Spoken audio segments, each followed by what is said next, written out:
ঢাকা থেকে ছেড়ে আসা পদ্মা সেতু হয়ে খুলনাগামী সুন্দরবন ট্রেন কুষ্টিয়া স্টেশন হয়ে চলাচল করায় এই রুটে স্বস্তির আশা ছিল যাত্রীদের। বাসের পরিবর্তে কম সময়ে সহজেই নিরাপদ ও সাশ্রয়ী এই রেল যোগাযোগ।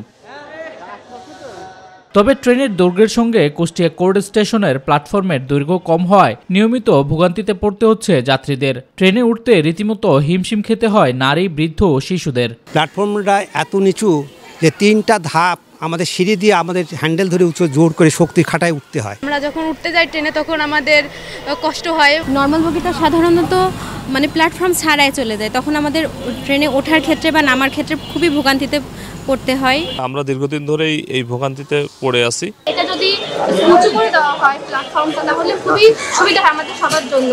রেল লাইনের পাশে অতিরিক্ত দোকান, পথচারীদের জন্য রেলিং দেয় এবং প্ল্যাটফর্মের বাইরে হওয়ায় ট্রেন থেকে নামা ও ওঠার সময় ভোগান্তি পোহাতে হয়। হুড়োহুড়ি করে নামতে গিয়ে প্রায়ই ঘটছে নানা দুর্ঘটনা। পাশাপাশি নিয়মিতই দেখা যায় পকেটমারের উপদ্রব। বিভাগীয় কর্মকর্তা যারা বড় বড় অফিসার তারা দেখাশোনা করে, তারা এখান থেকে এসে সব কিছু দেখে শুনে গেছে, কখন কী করতে হবে তারা সব কিছু ঠিকঠাক করে নিয়ে গেছে। যে কোনো মুহূর্তে হয়তো টেন্ডারের মাধ্যমে এটা কাজ আরম্ভ হবে। যাত্রীদের কথা মাথায় রেখে দুর্ভোগের বিষয়টি ঊর্ধ্বতন কর্তৃপক্ষকে লিখিত আকারে জানানো হয়েছে বলে জানিয়েছে এই কর্মকর্তা। আমরা চিঠি লিখেছি, ঊর্ধ্বতন কর্মকর্তারাও বিষয়টা জানেন, তাদের অবগত আছে, তারা এটা নিয়ে অনেক চিন্তাভাবনা করছে। হয়তো খুব শীঘ্রই স্টেশনের প্ল্যাটফর্মটা উঁচু করার চিন্তাভাবনা চলছে, উঁচু করবে বা টেন্ডারও হয়ে গেছে। যাত্রী দুর্ভোগ কমাতে দ্রুত স্টেশনটি অবকাঠামো উন্নয়ন সহ সার্বিক উন্নয়নে কাজ শুরু হবে দাবি জানিয়েছেন সাধারণ যাত্রীরা।